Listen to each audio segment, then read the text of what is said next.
This is a good ship, Great Pearl. Yes, I noticed that. And what are you doing with your Well, we're building making some a fenders? drill. I got my drill here, and we're drilling fender boards. Tina's helping me. She's got to make sure it's a straight drill. Okay. And these boards go here and hang down from these fenders on the side. Oh, okay. And the boards are sacrificial. They hit the concrete bulkheads or the wharf or pilings or whatever, and it doesn't mess up your rig. I graduated from high school in Japan, so I always had this dream of going back on my own boat. And Tina and I had the opportunity to do this, and I began to talk about it with her and ran into some initial, let's say, opposition. Well, needless to say, I had several reservations.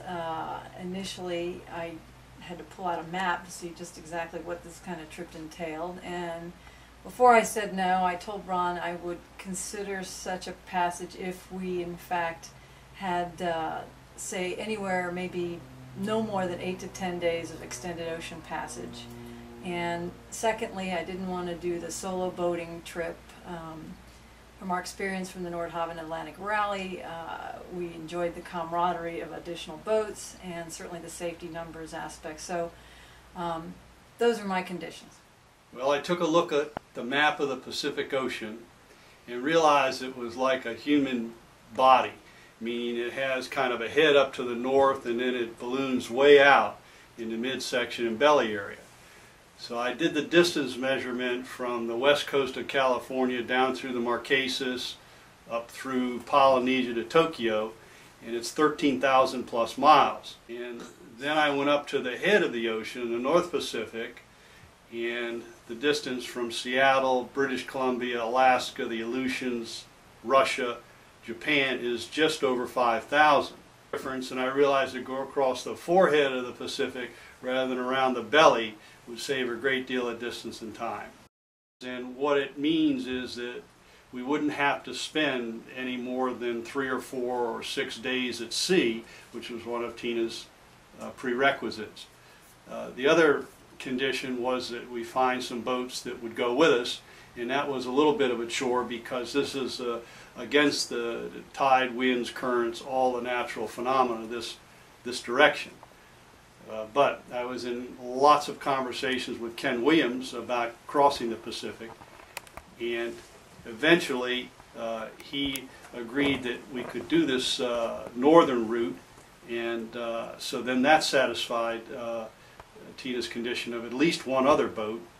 But we were lucky, extremely lucky, in that we found a couple that's a little bit off in some respects, but they agreed to go. Are they sort of like weird?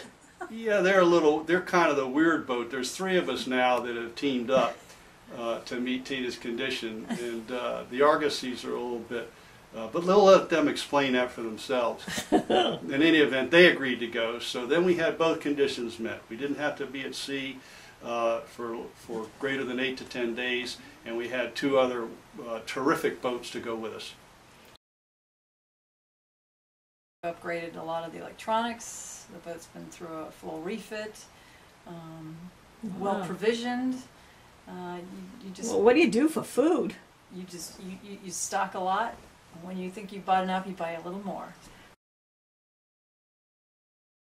This boat is made to go to sea, and if you're going to be out in a huge, huge ocean in a small, small boat, you want to have the best boat you possibly can underneath you.